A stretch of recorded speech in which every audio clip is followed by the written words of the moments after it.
আসসালামু আলাইকুম রহমতুল্লাহ। ইউনুস ডেলিকাস কুকিং চ্যানেলের পক্ষ থেকে আজকে নিয়ে আসলাম টক ঝাল মিষ্টি আমের আচার। চলুন দেখা যাক কীভাবে তৈরি করতেছি। আসসালামু আলাইকুম রহমতুল্লাহ। এই যে আম দেখতে পাচ্ছেন, এখন চলতেছে আমের সিজন। আমের চাটনির কথা মুখে আসলে জিভে জল চলে আসে। প্রবাসে বসে এই আমের চাটনি খাওয়াটা খুবই দুষ্কর, তেমন একটা পাওয়া যায় না। আমাদের অবশ্যই এখানে সৌদি আরবে মক্কায় একটা খালেদি বাজার রয়েছে, বাঙালি বাজার, এখানে সব কিছু পাওয়া যায়। এখান থেকে আম নিয়ে আসলাম, এখন এটা চাটনি বানাবো। চলুন তাহলে কীভাবে তৈরি করতেছি আমার সাথে থাকুন। আমটা আমি ছিলে নিচ্ছি ভালো করে, উপরের খোসাটা ভালো করে ছিলে নিতে হবে। তার ভিতরেগুলো আমি ছোটো ছোটো করে কেটে নেব,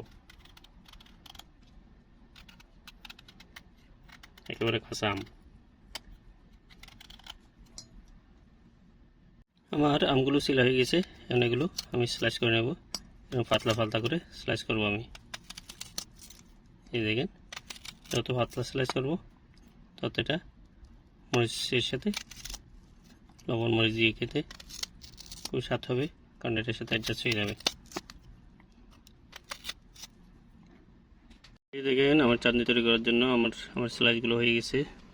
এখানে পেঁয়াজ কুচি, কাঁচামরিচ কুচি, লবণ, চিনি, গোড়ামরিচ এগুলো নিয়েছি। এখন সবগুলো মিক্স করে নেব।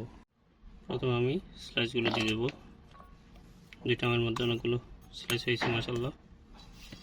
এরপর পেঁয়াজ আর মরিচ কুচিগুলো দিয়ে দেবো।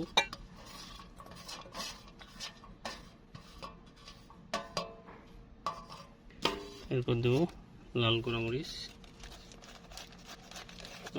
দেবো 1 চামচ। একটু লাল না হলে খেতে ভালো লাগবে না।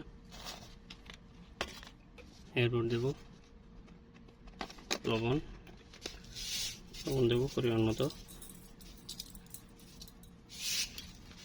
এরপর দেবো চিনি, কারণ একটু আমগুলো টক বেশি, তাই একটু মিষ্টি না হলে হয় না। আমি চিনি দিয়ে দিলাম 2 চামচ।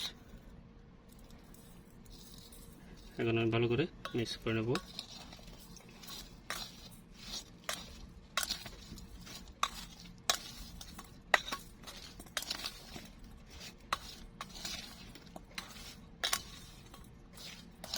এভাবে আমি নর্মাল ফ্রিজের মধ্যে 15 মিনিট রেখে দেবো, তারপর পরিবেশন করব।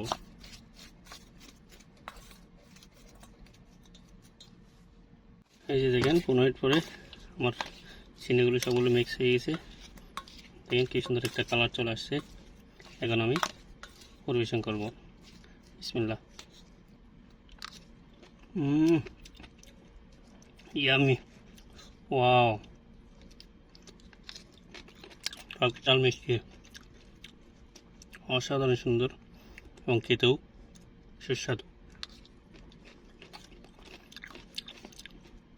তো আপনারাও ট্রাই করে দেখুন, এভাবে খুবই স্বাদ পাবেন। তো ভালো থাকবেন, দেখা হবে অন্য কোনো ভিডিওতে। আল্লাহ হাফেজ।